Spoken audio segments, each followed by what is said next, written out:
I know it's rude to ask people how they're doing while they're eating, so I'll treat it like a rhetorical question. Smiles and waves are appreciated. I'm coming all the way from Chicago, not literally, I'm really from Chicago, but I was just telling people I just came back from Nebraska for a Market Tech conference, and so I got booked, and I'm like, let's go ahead, come down to speed, which I've never been able to be here for the first time, so I'm really excited. I geeked out when I drove out. I was like, oh my God. With this presentation, I'm a very visual person, and I find sometimes visuals help connect these together. And so part of the conversation we talk about is just breaking down some things, and then we go right into the customer journey. 65% of businesses fail during their first 10 years of business. Not to be negative, I just like to lead with the fact that you all are an anomaly. So celebrate that and appreciate that. Yay! Yes. There are three things that most people do that cause them, maybe they don't do well in marketing or they don't do well in sales. Those three C's are confusion, complexity, and complications. First one, confusion. If people don't understand what you're saying, what you're doing, and again, it may make sense to us. We know exactly what our product is, what our offering is, the value, we know how the years of history that we have in that. That doesn't mean someone who comes to your website, see your social media, look at your business card, hear your first line pitch, knows what you're talking about. And so it's always good when you're having meetings like these and you're having an opportunity to have these conversations, take account, do an audit of how many people understood right away what I'm doing, why I'm here, does my business make sense? Complexity. I have been very guilty of this. We can get too excited about our business and we talk too much. And we make things maybe a little bit too complicated. And that can be the same thing in how we do social media postings. We think, okay, I need to go give you all the kitchen sink and tell you everything. Let me just ask you one question and almost do your, choose your own adventure. Where do you want to go from here with this conversation? And so try to avoid being maybe very complex. And the last thing, complications. For the buyers and consumers of your MVP, your most valuable product, cannot act decisively because everything is overly complicated. We're doing too much. We're putting too much on our homepage. We're putting too much on our one-pagers. We're putting too much in our, maybe even in our email signatures. Let's make it a little bit different. So to combat these two words, which creates chaos, which we don't want. We don't want chaos. Let's breathe. We don't want chaos. Everyone wants to take a deep breath in and breathe out. Knowledge is power. And so with every challenge is a solution, and which leads to our success. So to combat our three C's, we have our three S words: simplicity, sustainability, and scalability. And this will all make sense in a minute when we're talking about our customer journey. So with simplicity, we want to keep things simple because the quickest route to success is a straight line. If I can see very clearly what we're trying to do, it'll all make sense. Sustainability. Many times when we're approaching sales, we want to become a buyer right away. And I always say, well, depending on their journey and where they're at in their business, how much money it costs, everything like that, they may not be the needed buyer right away. And that's okay. You want to focus on sustainability, so the more seeds that I'm sowing, the higher chances they'll grow and form bountiful fruit. And lastly, scalability. Build with scalability in mind. Unlike sustainability, scalability requires a different focus and risk tolerance. So I don't know if you've ever heard this from, I won't put any marketing guys, but they're like, we want to get to hyper growth, which is like 40% on top of your year-end growth and get all these big numbers and all these things. But if you don't simplify it down and see where am I my year currently? How's my Q1 day? As I'm approaching Q2, what does it look like? And maybe we measure it differently to make sure we're just a sustainable person that we're scaling this out. So simplicity requires truth. Do your strengths, do you know your strengths, do you know your weaknesses? Do you know where the opportunities are, do you know where your threats are? Sustainability requires measurement. When is the last time that you took, when is the last time when you looked at maybe your email sequences for the last quarter, or maybe up to this point in the year, not just about the open rates, what's been the feedback there? When you're having these conversations with individuals, what has been the energy like? How are you gauging that? Are you having set measures for how you're doing? So for example, If I'm speaking right now, I'm gonna have a measure. I'm looking at everyone and I'm analyzing everybody. How many times do people look in my eyes and look away when I look in the eye? How many people smile when I smile back? How many people look at their phone? I'm assuming they're getting business and sending emails, which I have no problem with. But even with that, you're looking at certain metrics that's designed for you, your business, and apply it according to what you're trying to do. I think sometimes we think, well, we don't leave the technology to leave measurements for us. No, what is your specific measurements? Okay, it might be as simple as, I gave maybe 20 people my business card, and 5 of them actually connected with me on LinkedIn. To me, that's an actual measurement of tracking my business cards for potential conversations of opportunity. So whatever those measures are, figure those out and then hold yourself accountable to them. What would an example of vanity metrics be? What context? I don't know, just like vanity, like what are the vanity metrics? So vanity metrics could be just something bloated. So you may think when you post on social media that, I got 50 likes, I got 20 comments. To some, that may mean like a real tangible measurement. But if you're in business, I don't care about the likes. I don't care about people who took the effort to make a comment. Or if they're thinking of LinkedIn or Facebook, they could do the like, or they can do the heart, they can do the insightfulness. That takes a little bit more effort to then quantify. So to me, those people are doing that. That means a better measurement than a vanity being just an abstract like, because I can't give any context for that. I want to make sure that it's differential from other things. That makes sense. And then scalable, I think I talked about that, but always be dancing with the audience. I think one of the most untapped reasons we don't get more sales is that if someone wasn't a buyer, they opt out, they're done. Retarget them and bring them back in the fold. It just might not have been a good time. And I think most times, if we just revisit what I call our junk drawer a little bit, we can probably find some gems in there to bring in some money for us. We're so focused on, I need something shiny, I need something new. Let me get them old reliables that show me interest that maybe they just didn't buy right then and there, and tap into that a little bit more. So how to scale? 3 things: identify, isolate, and innovate. You want to identify your ideal consumer profile. That can also be your customer profile, audience profile, whatever you want to associate with the word. You want to isolate the best growth opportunities, and then you want to innovate to meet the demand in the market. I've been known for saying this, and it holds true to me. You either meet the demand or you make the demand. And most times people like the idea that they can make the demand. And then they might get their feelings a little hurt because no one cared. Well, then that means we need to make sure we meet the demand. And the only way we can know that if we're meeting the demand, if we align and see what is our audience saying, are we active listening to who we're trying to reach and is it making sense? It can feel very daunting. Sure, I created content on LinkedIn. I'm trying hard to create video content on YouTube. I manage my email list, which honestly ain't going that great. I'm not getting more subscribers in. I might have thought of doing a podcast. And all these different meetings can be very bloated and overwhelming. And to be fair, you have to do trial and error to figure out what makes sense. But ultimately, when you active listening and you're finding out this is bringing me traction, apply that accordingly to give you your momentum, and then identify, isolate the things. So one action makes or breaks businesses every day. Do you know what that action is? Inaction. That's a great answer. But unfortunately, that's not the answer. Anyone else? What action? No. Communication. It's not trick questions, nothing, I'm not a marketer that's gonna give you all these weird numbers and all that stuff. Communication, simple. You're saying nothing that matters. I know the truth might hurt, but maybe we'll find out. The metrics, don't be mad at me. The metrics, the audience will tell you if it matters. And again, rhetorical question. Think about yourself. Are you saying something that matters to your ideal audience? Not what you think, not what you feel. Are you saying something that matters to them?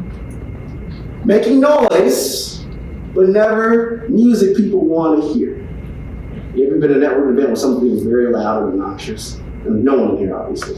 Loud and obnoxious, and you can't hear another conversation, but what they're saying isn't anything of value. It's not just about them making sure that you're saying things that matter to your potential buyers and things like that.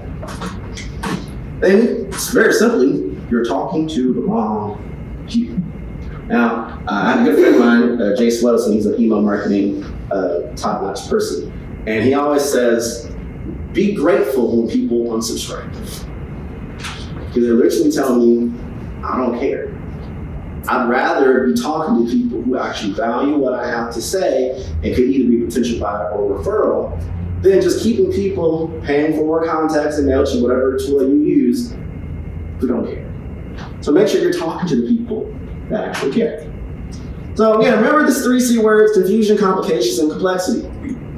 Confused minds, as we all know, don't buy. Complex processes create problems. So make sure that you're not being confusing to the potential buyers, and reassess your processes. Sometimes it's not in what you're saying, it's how you're saying it, and it's where you're saying it. If it's not working, I'd say take 15% of your energy and time and try somewhere else.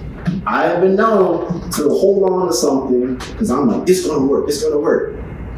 When we could take a step back and maybe try something different. That could be a tool, that could be a new audience profile, that could be a collaboration with other individuals. So we said all that to set the stage for customer journeys. So there are 5 things to optimize your customer journey. Again, all this is very simple, not overly complicated, but I always think simplicity is the best way to approach to move things forward. Awareness, interest or attention, conversions, relationship building, and advocacy.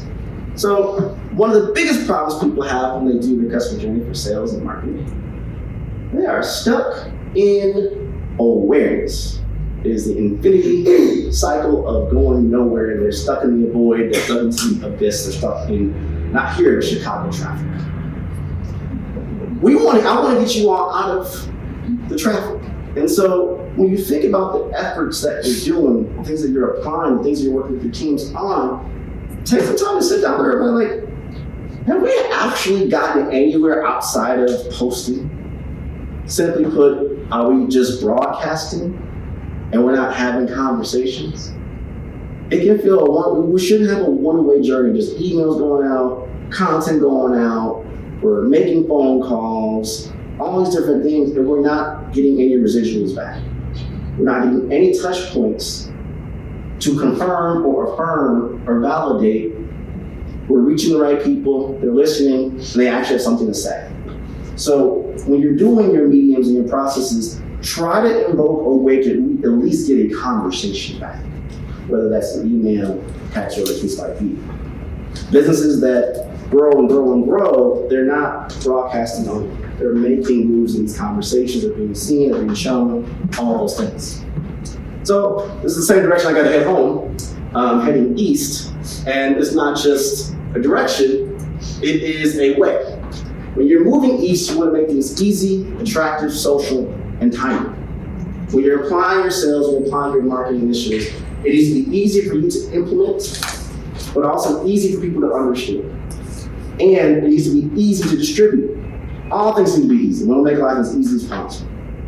When we try to add something more complex, it can break the pipeline down and the journey sequence down. We want to make it attractive. And that's not saying you have to have a PhD in design elements for email marketing. Simple templates are fine. But it has to be appealing with the words. It has to be appealing with the structure of how you're communicating and moving this accordingly. It has to be social. It has to transcend audiences. When's the last time you looked at your copy on your site and evaluated, is this outdated? Are we holding on to the same copy we had from like 5 years ago? Does it matter now? Is it relevant now? Can we give it a slight refresh? Can we even do a simple reorder and see if our call to action needs to be different? Or maybe we need to apply, instead of a direct phone call push, maybe we get a downloadable instead. Evaluate that and make sure it aligns. And then obviously timing. No matter what sales implementation you use, how many books you read, how many videos you watch, it's all about timing, no matter what. And we all know that. We can be in the very room, have one conversation, here's my next sale. There's my next collaboration, there's my next opportunity. So one, you're taking advantage of it because you put yourself in a position to create. I want to create a moment that can be memorable, that someone can either be someone for me or whatnot. And what I always like to say with this, so relationship status and buyers, advocates, and elevators. So when you're going through your customer journey and you're heading east, understand that yes, we want everyone to be a buyer. They may not be a buyer right away. And then you may shut down the sales conversation. You may move them out of your CRM. So can we switch the conversation? You become an advocate. Hey, you see the value, but maybe it's too expensive, or maybe you're not shopping right now. But you can refer me to people who can. Someone can continue the conversation. And maybe, just maybe, they don't want to be an advocate anymore. We still have them to be an elevator. An elevator is somebody who will like, who will comment, who will share, who will engage with you. And so when you're approaching these sales conversations, your sales teams that you're training or leading, teach them about the application of that. That almost eliminates a psychological wall of the anxiety of, I'm trying to get a sale. Well, they're going to know in the first 5 minutes, if you're going to know in the first 5 minutes if they're going to be a buyer. You're going to know that, let's be honest. You already know. If it's not, I am literally going to switch the conversation to being an advocate. And if they don't want to be an advocate, that's okay.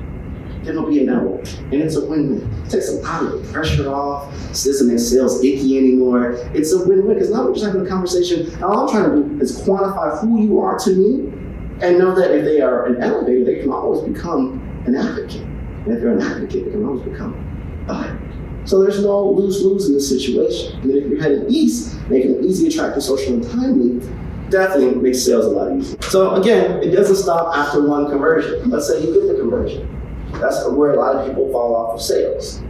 They bought it once, they can either buy it again, because repeatable buyers are the best buyers, or they can be a referral source, an advocate for you to get new clients. So again, if people have bought things, if they have become a customer, if they are an advocate, lean it on them. Try out your new sales copy with them. I'd rather talk to a warm conversation who knows my face, my voice, and who I am as a person than a stranger who's never met me before, and I gotta do all the leaps and bounds again to try to earn good trust in a relationship. So sometimes it might be a split thing of, hey, let me take 15, 20% of my time to talk with people who already bought with me or who know of me and say, does this new product I'm trying to launch make sense? I'm trying to position myself over in this location or this audience. Does this make sense? And get that feedback to modify it accordingly. And again, people currency drives currency. You are a manifestation of that, realization of that, because you know how impactful and how important people are to your business. The more people that know about your business, who trust you, the more currency you have the opportunity to get because people currency drives currency. So this thing I like to call the D.A.R.T marketing methodology. It's very simple: be direct, be authentic, be resourceful, and be tactical. Be direct in your communication. Ask, challenge, tell, and entertain.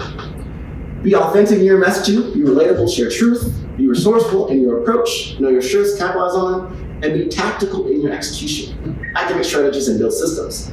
Most people who apply their sales process, their marketing process, don't apply D.A.R.T. They're freaking out, they're leaning in on this, leaning on that, and honestly, be direct about what you want. No one's a mind reader in this room, no one's a mind reader on social media. It's not about being desperate, it's not about being anything. People, as modern day, care about you being bold. They want to work with purpose-driven brands. Tell me your purpose. Why does it matter? Tell me a story. I can remember a story of why this person started this business and been in business for 25 years and landed, and it's going to be a memorable thing for me. That when I look at your LinkedIn profile when I come home, I'm like, I remember how that person made me feel. Just how, I won't say it, but just how I talked to a few people in here already, I remember how they make me feel. I'm going to carry that energy moving forward. So when you're applying that, be your most authentic self. I wear hoodies and jackets. That's what I do. I'm asking kids. If you feel comfortable, feeling the swagger, what I do. That's how I do. I'm my most authentic self. Are you showing your most authentic self on YouTube videos and your content? Or do you sound like it's pulling teeth to get it out of you? Now this may be, hey, I may be the owner of my business, but Mary Lou over here, she knows how to be a star. I'm going to empower her to speak on the business. Not about pride and ego. This person got the magic sauce to talk about things. They can be the most authentic self for our business. And then being resourceful and tactical. Blue collar. We're always resourceful and tactical. So make sure you're applying that to your marketing and sales. Huge. I'm not going to be the one to tell you, oh, if you get this new tool, it's going to just revolutionize and give you 28%, 35% in new business growth. No, it's the person. Be resourceful in what you have. Again, go back to the junk drawer. You might find new opportunities that way and chasing some new shiny thing that isn't guaranteed to get anywhere. So again, conviction, commitment, consistency plus confidence creates opportunities, and this is magnified by your community. Lean in on your community. Seriously. Hey, you know what? I had a bad Q1. Here's my goal for Q2. Anybody has some recommendations? Sure, I can't do that. All people on my team. People appreciate vulnerability, especially in 2024. So it's not always got to keep everything close. As I ain't saying that show on kitchen sink, but when people have a clear identifier of what you need, kind of a range of how much that is, and who you're trying to target, they can be very active in their approach to try to help you get your business. Because the best business is people who you ain't on payroll for, who are bringing you referrals. Great, I don't have to pay nobody no money. The money came in, that's free money for me. And it's off the relationship and trust of that. So our last thing, lead generator blueprint. You want to leverage, I should go back real quick. Lead gen, engagement, authority, demand, and sales. And I'll also have a link to this deck. I have 2 podcast episodes that covers all this detail. I'll drop home. So we got y'all covered. You want to leverage language to launch. This is very critical when you're doing your customer journey, copy, and your sequences. Are you using the right language that matters to them? If I were to come in here and speak Swahili and say and gave y'all the literal formula to drive more sales, just because I said it won't matter because no one, and I'm assuming in this room, understands what Swahili is. So are you saying things in the right language that matters, leverage the language, and then to do that, you want to listen accordingly. Next thing, educate and entertain to enchant. It's not enough to educate folks on why you're in business or what you're doing. Be entertaining. I'm not saying you gotta do the best TikToks or whatever, but I am saying you need to bring an element of entertaining to the forefront of your conversation and try that out through your sequences and conversations as well. And do that if you want to explore and emulate. But again, make sure that you're not just educating, but you're entertaining to enchant. To not only win their attention, win the price. Attract and amplify to activate. This is one of my favorites. The biggest way to do this, ask questions. Ask other people, hey, what is your biggest problem? They're going to give you the content you very need to move things forward. Hey, how many people are looking for apartments? Live around here. What's the range of what you're trying to buy from? Cool. Have a conversation. Ask questions. Don't be afraid. Don't have to think, well, sure, what do I say? Ask other questions. Start conversations, which actually help with the algorithm, and it's going to make you feel more approachable. Then you also want to analyze the data and recamp accordingly. Now, dream big and distinguish yourself to drive. Again, people want to know your story. They want to know why did you start this business. And you can say, yeah, there's X amount of these people who started this business or that business, but why did you start your business? What's the story? What's the narrative behind it? Why does it matter? And then show the dream. What's the big vision for 2024? People want to be a part of the mission. I'll say this and I'm done on this moment. I always think back to the pandemic and how a lot of nonprofits did not go out of business. Why is that? For people who were tight on money, they didn't go out of business because people saw their vision and knew their value and still in a deficit donated money to maintain their mission and vision because it matters. The same thing can apply for for-profit businesses. I want to know your mission. I want to know your why. I want to know your dream. Why does it matter? And lastly, share frequently and support often and shine. This is not a competitive economy. This is a collaborative economy. You are all demonstrating collaboration. Leaning on collaborative efforts more. It actually maximizes and scale up your sales process, your marketing process, your advocacy process. Collaborate on community events and engagements. Double down on an email sequence. Hey, we're going to combine this together. Well, sure, I don't want to share my pie with somebody else. Are you getting any before? A little more pie is better than no pie. And eventually that will add on to more things. So definitely make sure that you are sharing frequently. That you're telling people what's going on, what's happening, why you're doing this thing. And again, recap. Lead gen, leverage language to launch, engagement, educate and entertain to enchant, authority, attract and amplify to activate, demand, dream big and distinguish yourself to drive, and sales, which is share frequently, support often to shine, lead gen. So recap of everything we have talked about. Again, the 3 C's. Most people are failing and not getting more sales because of confusion, complexity, and complications. We want to modify that with the 3 S's: simplicity, sustainability, and scalability. We want to head east, easy, attractive, social, and timely. D.A.R.T, be direct, authentic, resourceful, and tactical. And again, our 5-step customer journey: awareness, interest and attention, conversions, relationship building, and advocacy. Always remember that you want to get out of awareness. You will know if you're stuck in awareness if you have no conversation. You will know if you're stuck in awareness. You don't see people go a little bit more to engage with you and something that you're doing. You will know if you're stuck in awareness if it's been 3 months. No replies to your email statements. Your open rates are abysmal or hasn't increased. No one is DMing you or mentioning you on social. Maybe the phone ain't ringing. You will know you're stuck in awareness. You want to make sure that you're doing efforts to get you out of awareness. Because everyone can be on awareness. You want to know how? Because they come on social media, making emails. That's what everybody's doing. I always like to think when people are coming down the highway, do you remember, have you seen anyone see a pink car when they drove down here today? Do you remember how many BMWs you saw? Do you remember how many cars were driven by a teenager who just getting a license? You probably did if they were driving really slow. People that digress. It's the same thing when we're in sales and marketing. We think because we're just on the highway that we're just doing things, we deserve to get business. No, you gotta stand out. You have to be memorable. You have to be entertaining. These are the demands that people want in 2024. Now, you don't have to do this alone. You can collaborate with other people to help you do it. But you have to look yourself through like the fourth wall and make sure that the things that I'm doing, is it still in alignment? Is it meeting the demand? Or do I need to modify to make sure that I'm meeting the demand? To make sure we're going in the same flow of what we're doing. So if there's any question or any thoughts, I'd be more than happy to answer at this time. I'll ask a question. So do you have any, I do, sometimes I email people who are those are owners. If I reach out to the owner of Starbucks and return my email, I don't know why. But when I send out emails, do you have any suggestions of what are good words to put in a subject line so that they'll read it, they'll open it? What do you have as your from name? Is it just your business name? Just how it is. I don't know if it's, I don't know. So sometimes just simply changing your from name to something. I mean, everything that people are seeing when they open up, before they open the subject matter, it's all fair game as far as characters concerned. Emojis doesn't put your emails in the spam box. If you are D.A.R.T certified and validated, it won't put it in the spam box. And so use those characters to make sure maybe you need to modify it a different way and use those. It could be, I think that's 25 characters, I believe. And maybe change it to something more alignment with them as a campaign. Your friendly neighborhood, whatever.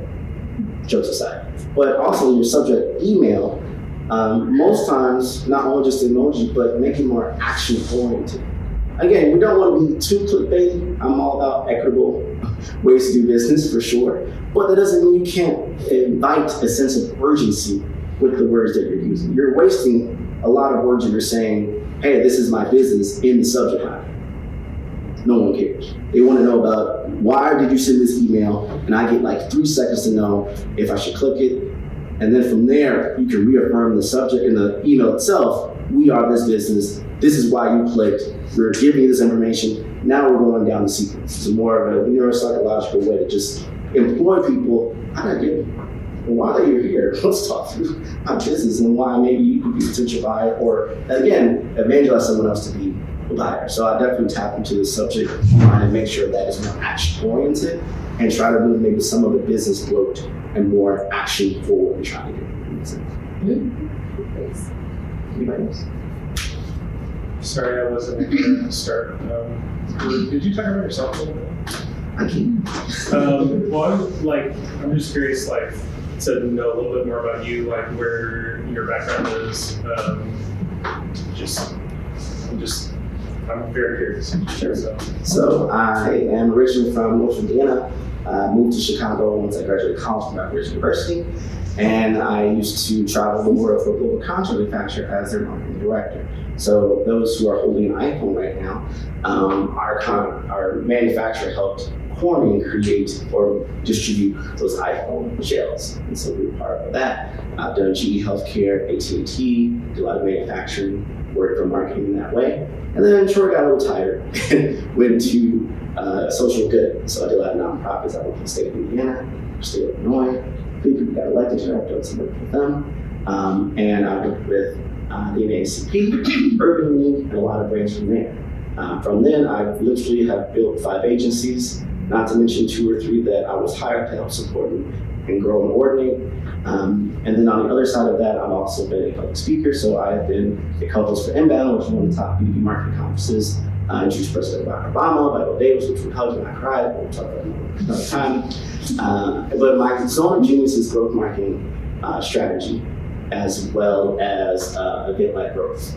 Just built a new business called Season 3 Media, or S3 for short. And we're all about growing businesses and being partners for businesses who may need to retool their sales pipeline, whether that's through HubSpot, whether that's through their email sequence, cold outreach, maybe Apollo, or building that whole tech stack sequence, or they need someone to just come in and, hey, I know how to do my business, I'm terrible at marketing, can you modify and optimize my marketing strategy and portfolio to help me scale and grow? And so that's kind of what my magic sauce is and what I do.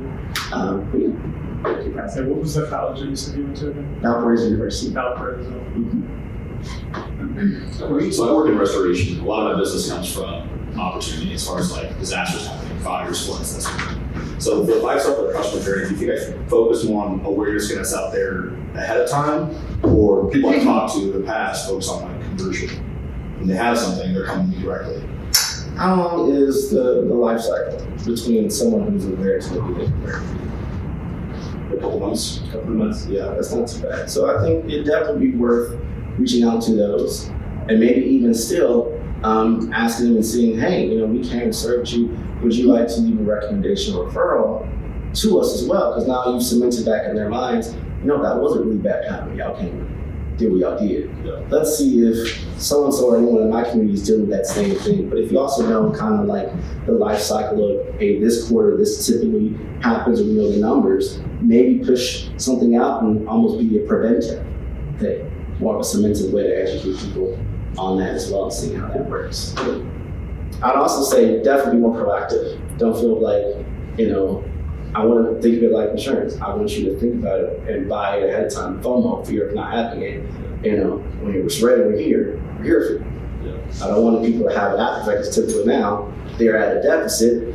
And so it's more of a strain to give it to you versus, oh my goodness, I'm so blessed that I had you at the beginning of the year. And go that side. If I may ask, how many people do you have are like the cycle customers? Probably 15%. Mostly the insurance agents still will refer out, like when they have a claim coming in, they'll refer to us or me directly. So I don't know, I'm assuming you already do this, but I'd definitely probably beef up more of just seeing people be willing to renew at 2 other points throughout the year and just seeing if you get more conversions out of it, because that's just new money for 2025 locked in. So.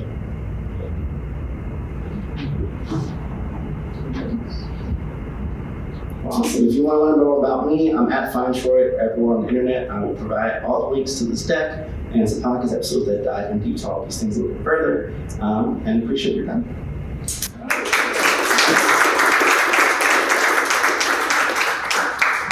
Yeah, I definitely like what you said about subscribe, because sometimes I take it too personal. I'm like, I gotta be grateful for the People have brought me in and I've been building up to you are reporting all these membership contests costing you money, and only 1% of actually open in the last 6 months. Yeah. You love them. Yeah. And you're right though.